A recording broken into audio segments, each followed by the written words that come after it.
함께 이 시간에 옆 사람과 또 인사하겠습니다. 사랑합니다. 축복합니다. 잘 오셨습니다. 사랑하고 축복하고 잘 오셨습니다. 오늘 이 시간에는 요한복음 강의 15번째 시간입니다. 자유함을 누리지 못할 때 어떻게 할까요? 자유함을 누리지 못할 때 어떻게 해야 할까요? 우리가 살면서 몸은 자유로운 것 같으면서도 때때로 자유롭지 못한 것 같을 때가 많이 있는데, 이럴 때 어떻게 해야 될까? 오늘 말씀을 통해서 함께 살펴보려고 합니다. 시작하면서 제가 남자 화장실의 비밀에 대해서 먼저 말씀을 드리고 시작하려고 합니다. 남자들이 여자 화장실에 이제 들어갈 경험도 없고 알지도 못하는 것처럼 대다수의 여자분들께서도 남자 화장실의 비밀에 대해서 잘 알지 못합니다. 그 중에 하나가 뭐냐면, 남자 소변기 위에는 갖은 글귀가 다 써 있습니다. 어떤 글귀들이 있냐면은, 보통은 이제 지저분해지지 않기 위해서 소변기 앞으로 한 발자국씩 더 나와달라는 글귀를 여러 가지 모양으로 나타낸 건데, 이런 글귀들이 있습니다. 남자가 흘리지 말아야 할 것은 눈물만이 아니죠 라는 글귀, 못 들어보셨죠? 제가 이제 처음 소개를 시켜드리는 겁니다. 또 이런 것들이 있습니다. 저를 깨끗이 사용하시면 오늘 본 것을 평생 비밀로 하겠습니다. 재미난 글귀들이 참 많이 있어요. 수많은 화장실 글귀들이 있는데, 그중 기억에 남는 한 글귀는, 제가 예전에 사역하던 교회의 화장실에 이런 글귀가 또 써 있더라고요. 10글자인데 향전소일보, 향주대일보. 무슨 뜻인지 아시겠습니까? 앞으로 내가 한 발자국 더 내딛는 것이 주를 향한 큰 한 걸음이다, 이런 뜻이에요.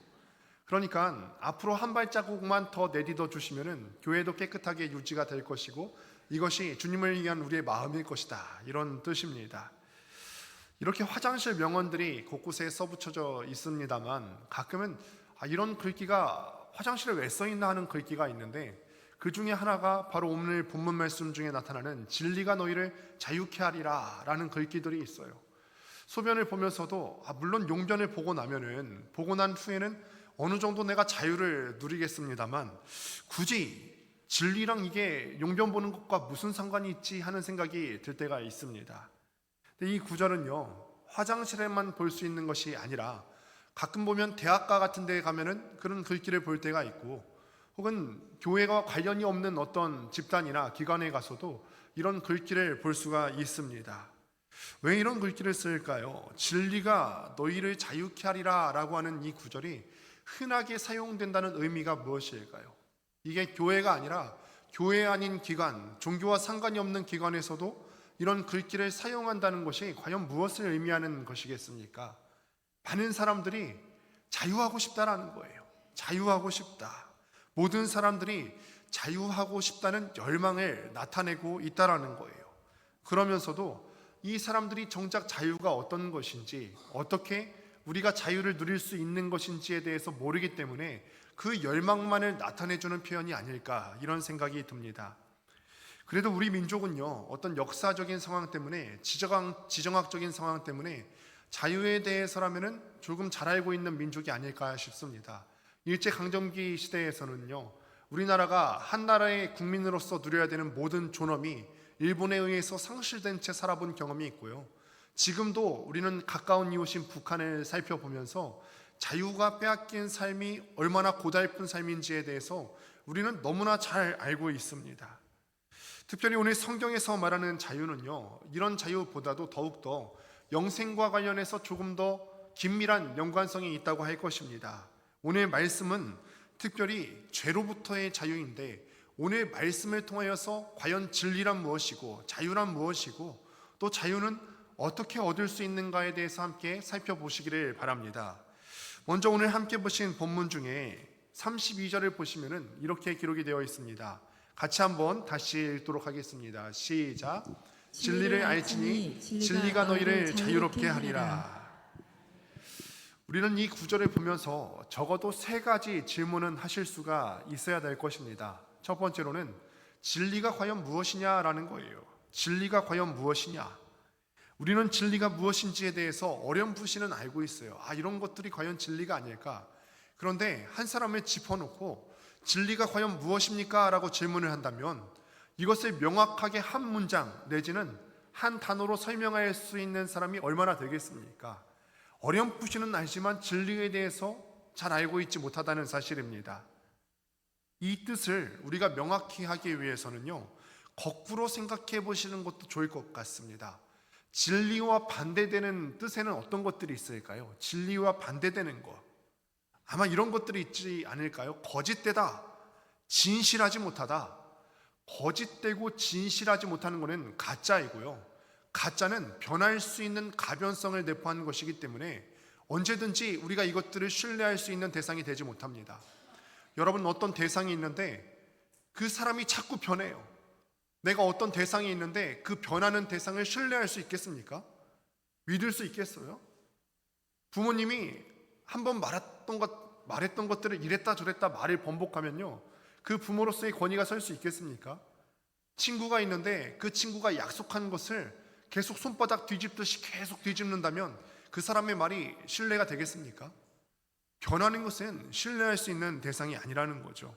그러니까 가짜인 것, 변할 수 있는 것들, 진리가 아닌 것들은 우리가 신뢰할 수 있는 것이 아니고 믿을 수 있는 것이 아니다라고 우리가 이야기를 해볼 수가 있겠습니다. 그런데 가만 보면요, 우리가 방금 살펴본 것들, 진리에 반대되는 것들, 거짓된 것들, 가짜인 것들, 변할 수 있는 것들, 영원하지 않은 것들, 이런 것들, 진리와 반대되는 것들은요, 가만히 생각해 보면 우리가 굉장히 익숙합니다. 왜 익숙하죠? 우리가 살아가면서 몸담고 있는 이 세상에 이런 것들은 얼마든지 경험할 수 있기 때문에 그렇습니다. 바로 우리가 이 사는 세상의 속성이라는 거예요. 이 세상 가운데 물질이라고 하는 것이든지 아니면은 사랑이라고 하는 것이든지 사람이라고 하는 것이든지 이 모든 것들이 다 변하지 않습니까? 사랑도 변하지 않습니까? 처음에는 우리 이제 곧 줄줄이 결혼 소식이 있는데 변하지 않을 것처럼 사랑을 얘기하다가 1년이 지나고 2년이 지나면 사람의 마음도 달라지는 것이 사람 아닙니까? 우리가 움켜쥐려고 하는 것들, 물질들을 한번 생각해 보십시오. 우리가 널리 알려져 있는 말이 있지 않습니까? 돈은 없다가도 있는 것이고 있다가도 없는 것이다. 변한다는 거예요. 지금 내가 떵떵거리며 살다가도 이 돈은 삽시간에 없어질 수도 있는 거라는 거죠. 명예는 또 어떻습니까? 일평생 명예를 쌓아놨다가도 한순간에 추락할 수 있는 것이 명예입니다. 사람도 그렇습니다. 신뢰할 만한 대상이 없는 것도 마찬가지 이치입니다.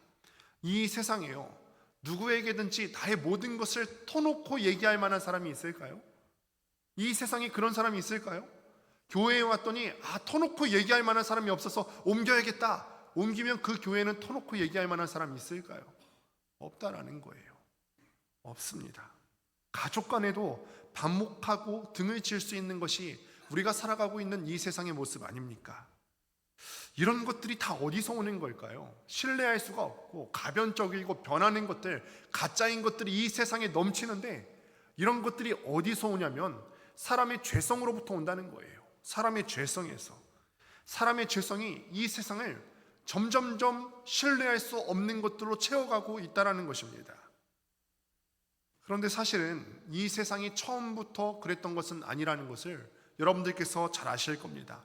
하나님께서 처음에 창조하셨던 이 세상, 그러니까 죄가 이 세상에 들어오기 전에는 사람들이 다 벗고 상대방에게 내 알몸을 보여주어도 신뢰할 만한 그런 세상이었습니다.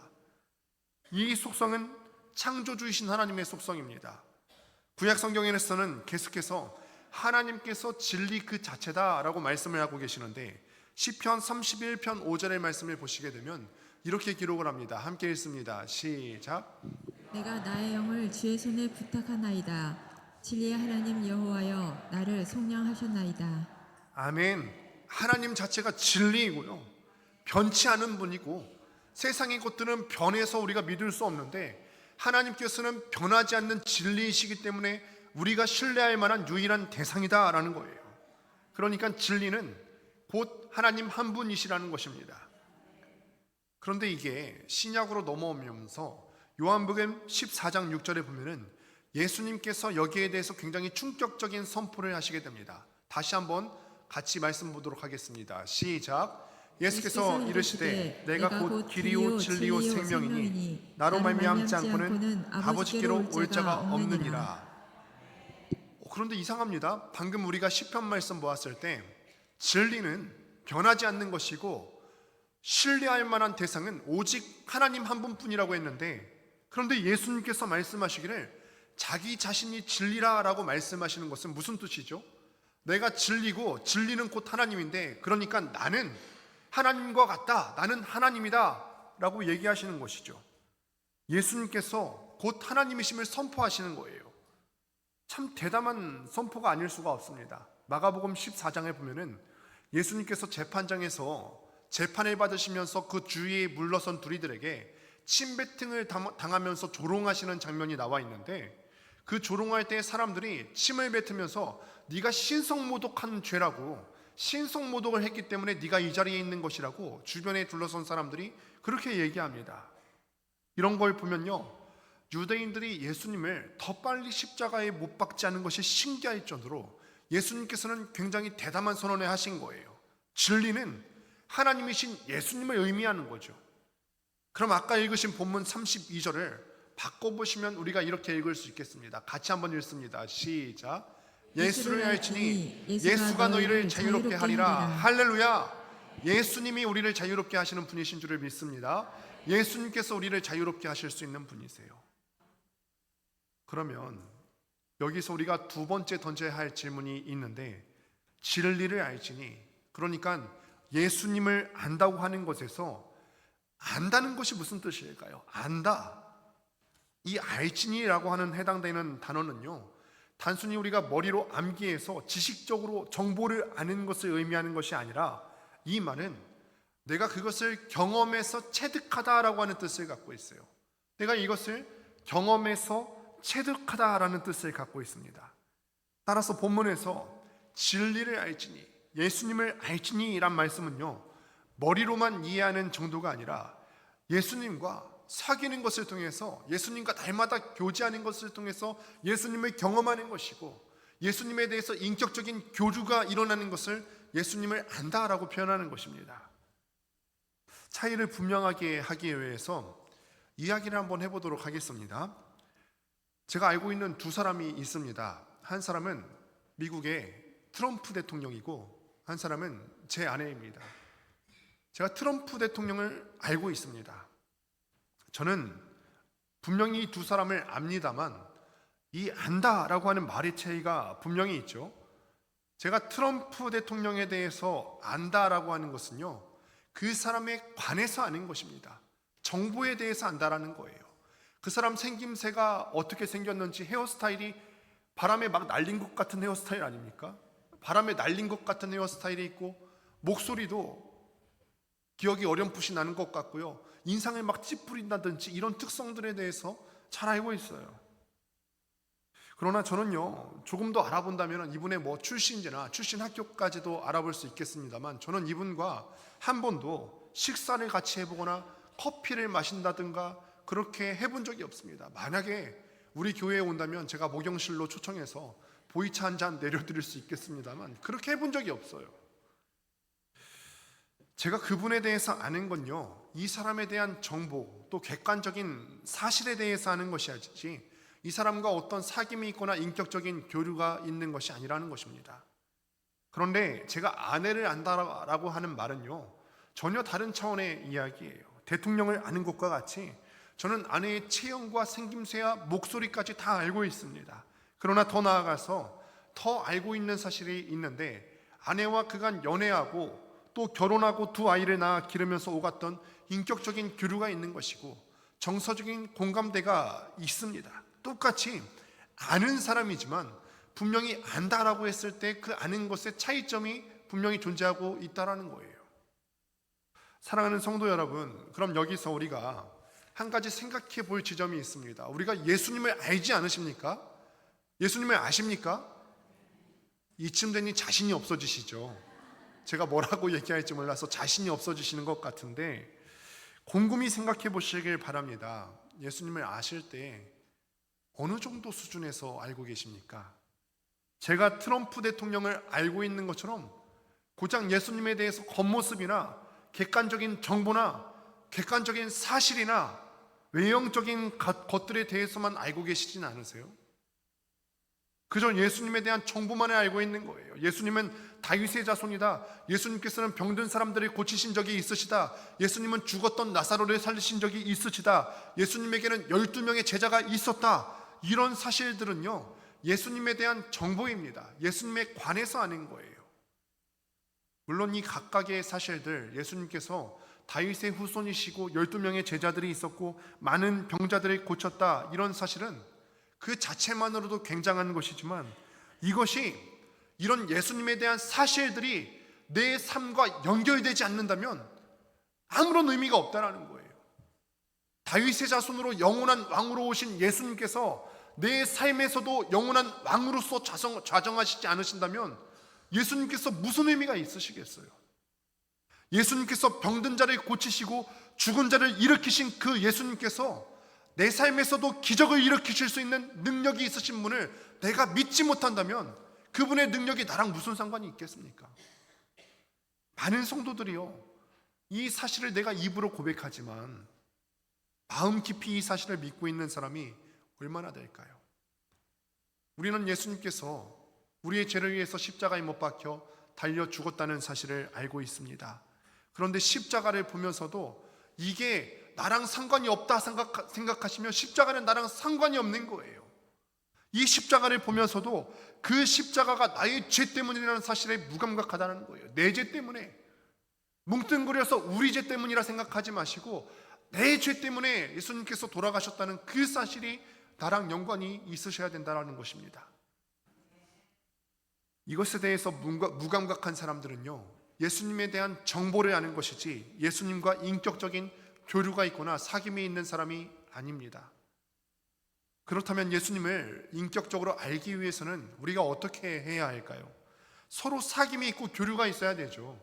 커피 한잔하고요, 티 한잔하고 같이 시간을 보내야지 사람들도 사귐이 있는 것이지, 정보만 아는 것은 진짜 안다고 할 수 없듯이 우리가 예수님을 알고 사귀는 것도 인격적인 교류가 있어야 가능한 것이고 시간을 같이 보내야 가능한 것입니다. 많은 믿는 사람들이 오류에 빠지는 부분이 바로 이 지점입니다.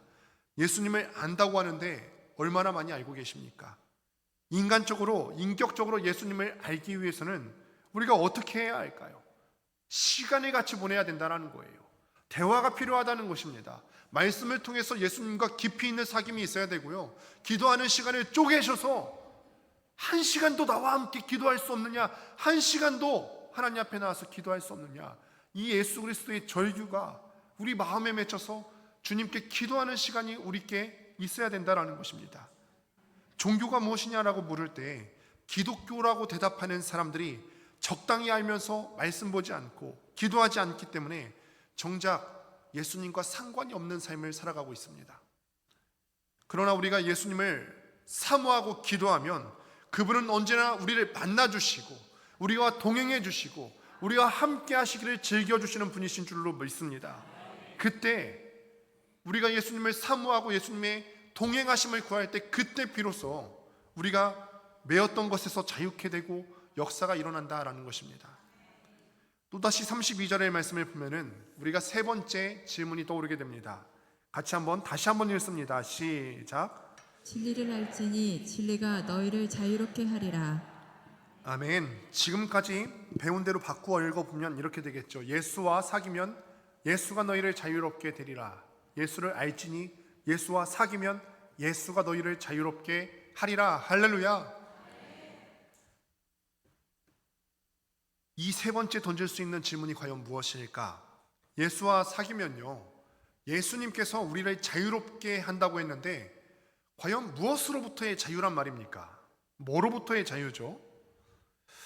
우리가 일반적으로 자유라고 생각한다면, 물어보신다면 여러분들 자유에 대해서 뭐라고 대답할 것 같으세요? 자유, 누구에게 얽매이거나 속박당하지 않은 상태, 누가 나를 꽉 붙잡아 놓지 않은 그런 상태를 의미하는 것이 자유입니다. 여러분, 자유를 원하십니까? 아니면 매어 살기 원하세요? 옆에 있는 사람한테 매어 살기 원하세요? 누군가에 의해서, 어떤 정부나 아니면 국가 지도자들에 의해서 자유를 강탈당한 채, 다른 나라에 의해서 자유를 강탈당한 채 살기를 원하십니까? 그런 사람 없으실 겁니다. 다 다 자유롭기를 원하시죠. 그리고 이 사람들은요, 이 자유를 위해서라면 목숨을 걸기도 하는 것이 사람 아닙니까? 우리가 일제치하에 있을 때 수많은 선조들이요, 조국의 독립을 위해서 목숨 걸고 싸웠던 까닭이 무엇입니까? 자유를 위해서였잖아요. 자유롭기 위해서. 그런데 사람들은요, 때때로 이 자유와 방종을 구분하지를 못해요. 어떤 사람들은요, 성적 자유를 표방한다고 하면서도 동성애도 인정해야 된다고 얘기합니다. 이건 자유입니까? 방종입니까? 방종이에요. 방종이죠. 방종이란 단어를 사전에서 찾아보면 이렇습니다. 제멋대로 행동하여 거리낌이 없음. 이건 자유가 아니에요. 제멋대로 행동해서 진짜인지 거짓인지를 구분하지 못하고 마음대로 행동한다는 거예요. 이거는 동물적인 습성입니다. 사람이 절제하지 못하고 하고 싶다고 해서 마음껏 하는 것은 동물이지 사람이 아니에요. 여기서 우리가 알 수 있는 것이 무엇입니까? 자유라는 것은 속박되지 않고 마음대로 할 수 있는 것을 의미하지만 수준에 따라서 마음대로 하는 것에 대한 결과가 달라진다는 거예요. 한 예를 한번 들어보도록 하겠습니다. 수준에 따라서 결과가 달라진다라고 하는 것은요, 만약에 공부하는데 전교 1등에게 자유시간을 준다면 뭐 할 것 같을까요? 공부할 것 같아요. 전국 1등한테 자유시간 주면은 그 수준에 따라서 자기 스스로를 절제해서 공부할 것 같아요. 저희 둘째 아이가 9살이지 않습니까? 근데 아주 갓난아이는 아니지만 그렇다고 해서 모든 것을 원하는 대로 마음대로 둘 수 있는 그런 나이는 또 아니에요. 이 아이가 지난주에 또 그러더라고요. 운전해서 갔는데 엄마는 뭘 사기 위해서 잠깐 내렸어요. 엄마가 없으니까 마음껏 뭔가 이렇게 저한테 질문할 수 있는 기회가 주어졌습니다. 그러더니 저한테 그래요. 차를 몰고 교회 주차장으로 들어왔는데, 아빠, 내가 잠깐만 이거 주차해보면 안 될까? 아, 얘가 그렇게 하기를 원하는구나. 그러더니 제가 안 된다고 하니까 그러는 거예요. 자기가 설득할 수 있는 모든 논리를 써서, 아빠 여기 주차장도 넓은데 부딪힐 곳도 없는데 주차해보면 안 될까? 어떨까요? 제가 한번 줬을까요? 말일까요? 9살도 보험이 될까요? 안 주죠. 그래서 제가 그랬어요. 야, 아빠가 지금 너한테 운전대 주잖아? 아빠 뉴스에 나온다. 이 아이가 과일 먹고 싶다고 해서 자유롭게 칼을 줄 수도 없고요. 또 계란 후라이 먹고 싶다고 자기가 마음껏 가스레인지를 사용하게 할 수도 없습니다. 왜냐하면 수준이 되지 않기 때문에 그래요. 수준이 되지 않으면은 마음껏 하게 내버려둬도 이 결과가 좋게 따라오지 않기 때문에 그렇습니다. 수준이 안 되는데 하고 싶은 대로 마음껏 하게 두는 건 방종이에요. 그럴 때 해야 되는 것은 교훈이고 가르침이에요. 그러니까 국가에서 완전히 잘못하는 거죠. 뭐냐면 차별금지법을 우리가 아까 대표기도 때도 얘기했지만, 이거는 야, 성적 지향성이 있으니까 해도 돼가 아니라 가르쳤어야 되는 건데, 가르쳐야 되는 본분을 어른들이 못하고 있는 것이고 정치인들이 못하고 있는 것이고 수준이 딱 그 모양 그 꼴이라는 것이죠. 그런데 사람들은요, 그저 자기 마음대로만 하려고 하지 수준에 대해서 생각하지 않는 거예요. 자기 자신의 수준에 대해서 과신합니다. 그러니 우리가 명확히 기억해야 하는 사실 하나는요, 우리 모두는요 어떤 수준이냐면 죄인의 수준이라는 거예요. 여러분 모두 죄인이시지 않습니까? 그럼 죄인의 수준에서 생각할 수 있는 일은 뭘까요? 죄인이 죄 생각하죠. 어떻게 하면 달콤한 죄를 지을 수 있을까? 어떻게 하면 내 본능대로 절제하지 못하고 죄 짓는 생각만 계속해서 한다라는 거예요. 그렇기 때문에 우리가 먼저 주의를 기울여야 하는 것은, 그냥 마음대로 하고 싶은데요, 예수 믿으면 불편한데요, 성경 말씀대로 살다 보면은 이것도 하지 말아야 되고 저건 해야 되고 나를 규제대로 가두는 게 너무 많은데요, 이런 것들에 대해서 생각해야 되는 것이 아니라 먼저 우리의 수준을 변화시켜야 된다는 거예요. 수준이 되지 않는데 자기 마음대로 하고 싶으면 뭐합니까? 죄의 뿌리를 뽑아버려야 되는 것이 우리가 가장 먼저 해야 되는 급선무라는 것입니다. 오늘 본문, 지난주에도 우리가 함께 살펴보았지만 8장 초반부를 보시게 되면 이렇게 기록합니다. 3절 보시겠습니다. 서기관들과 바리새인들이 음행 중에 잡힌 여자를 끌고 와서 가운데에 세우고, 이게 어떤 내용이었냐고 저번에 말씀드렸냐면, 바리새인들과 서기관들이 예수님을 시험하기 위해서 음행 중에 한 여인을 붙잡고 예수님의 앞에 끌고 와서 질문합니다. 이 여자를 어떻게 하면 좋겠습니까? 이도 저도 대답하기 어렵죠. 이 여인을 돌로 쳐서 죽이라 하면은 예수님께서 평생토록 사랑에 대해서 가르쳐 오셨는데 사랑을 행하지 못한, 자기가 말로 가르친 것조차도 지키지 못한 사람이 될 것이고, 그렇다고 해서 풀어주라라고 하면은 모세의 기본적인 계명조차도 지키지 않는 사람이 될 것이기 때문에 이도 저도 못합니다. 그런데 그저 자신들이 싫어하는 한 사람의 함정에 빠뜨리려고 지금 서기관들과 바리새인들이 자기 욕망을 채우기 위해서 한 사람의 생명을 이용하고 있는 거예요. 이 얼마나 비열한 짓입니까? 그래도 이 사람들이 하나님의 말씀을 아는 자들 아닙니까? 하나님의 율법을 안다고 하는 사람들이 눈 하나 깜짝하지 않고 자기들의 이 본능을 채우기 위해서 사람의 생명을 이용하고 있다는 거예요. 이게 사람의 본성이라는 것입니다. 하나님의 말씀을 내가 배우고 듣고 알아도 우리가 죄인의 수준을 벗어버리지 못하면 고작 할 수 있는 일이 죄 짓는 일이에요. 죄성을 끊어내지 않고는 이 문제의 근원을 해결할 수 없다는 것입니다. 그러니 자유라고 하는 것은 마음대로 하는 것을 넘어서서 방향의 문제예요. 방향이 바르지 않은 자유는 방종입니다. 그냥 내 마음대로 하고 싶지만 방향이 예수님께로 향해져 있지 않으면 이건 방종이에요. 방종. 그렇게 오늘 본문에서 예수님께서 우리에게 말씀하시는 자유는 죄로부터의 자유입니다. 예수님께서 말씀하십니다. 진리를 알지니 진리가 너희를 자유케 하리라. 진리가 너희를 자유롭게 되리라 라고 하는 것은요, 앞으로 그렇게 될 것이다 라고 하는 미래적인 표현입니다. 그러니까 이 말은 지금은 우리의 수준이 자유롭지 않다라는 것입니다. 이 말을 듣고 있던 사람들이, 주변에 있던 이스라엘 사람들이 이 말을 듣고 발끈합니다. 아니, 우리가 아브라함의 자손이고요, 한 번도 남의 종이 된 적이 없는데 왜 우리더러 지금 자유롭지 못하다고 말씀하십니까? 사실 이스라엘 사람들은요, 역사적으로 종이 된 적이 여러 번 있었죠. 바벨론의 속국이 되기도 했고요, 바사의 지배를 받기도 했고요, 시리아의 왕들이 지우는 그런 멍에를 치고 산 적도 있습니다. 그리고 이 당시 말씀을 받고 있는 당시에는 로마 제국의 속국으로 그들에게 지배를 받는 처지였습니다. 정치적으로는 분명히 이스라엘 사람들이 자유를 빼앗긴 적이 있습니다.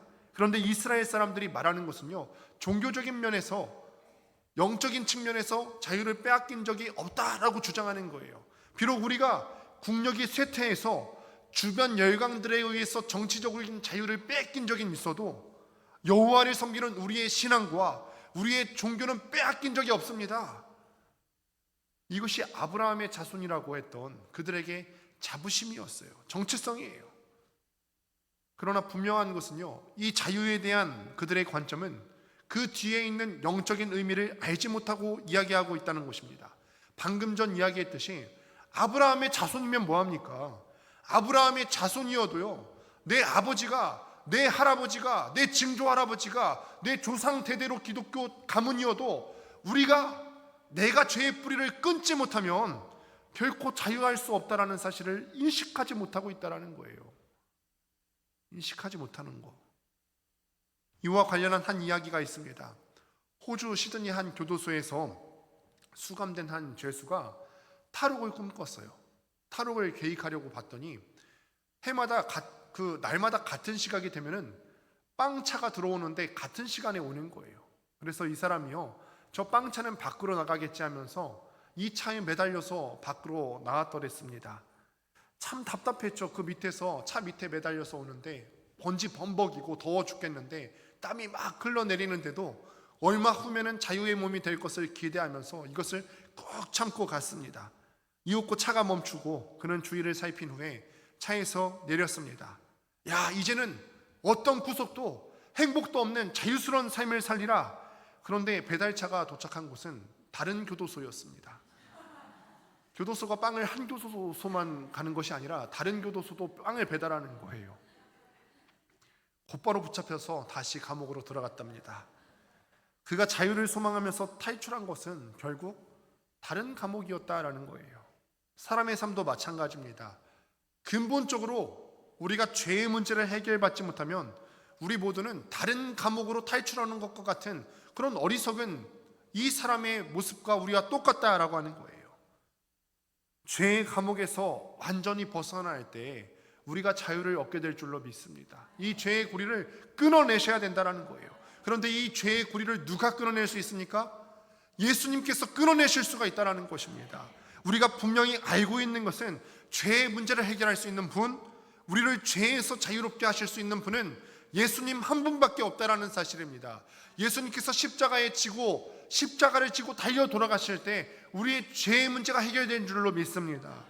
오늘 본문의 말씀대로 우리가 예수님과 인격적으로 교제하고 알 때 그때에만 비로소 우리가 죄로부터 자유함을 얻을 수 있게 된다라는 말씀입니다. 바울이 로마서 7장 24절에서 이 사실을 우리에게 분명히 말해줍니다. 제가 한번 읽어보겠습니다. 오호라, 나는 곤고한 사람이로다. 이 사망의 몸에서 누가 나를 건져내라. 죄로 인해서 구속되고요, 곤고하고요, 죄에 얽매여 살아가고 있는 한 이 삶이 곤고할 수밖에 없어요. 이 삶이 답답할 수밖에 없습니다. 돈이 많아도 답답할 때가 있고, 명예가 높아져도 답답할 때가 있고, 수준이 달라지지 않는 한 우리는 답답할 거예요. 그런데 이 사망의 몸에서 건져낼 사람은 예수님밖에 없다. 이것을 말씀하고 있다는 것입니다. 사랑하는 성도 여러분, 말씀을 맺습니다. 진리를 알지니 진리가 너희를 자유롭게 하리라. 예수 그리스도를 알지니 안다라고 하는 것은 교제하는 거예요. 종교가 무엇이냐라고 했을 때 기독교입니다라고 어떤 이런 조사에서만 우리가 기독교라고 대답하는 것은 우리의 삶과 전혀 관련이 없습니다. 예수님과 사귐이 있어야 그 예수님이 나의 예수님이 되는 것이고, 만왕의 왕이신 예수님께서 내 삶에도 왕이 되실 때 나랑 비로소 관련이 있는 것입니다. 그러니 우리가 예수님께서 우리의 수준을 변화시킬 수 있는 유일한 분이신데, 그 예수님과 날마다 사귀면서 우리의 시간을 나누어서 주님과 교제하고 우리의 시간을 쪼개서 말씀을 보시고 그분과 함께 시간을 보내어서 인격적인 사귀면서 살아갈 수 있게 되길 주님의 이름으로 축원합니다. 기도하겠습니다.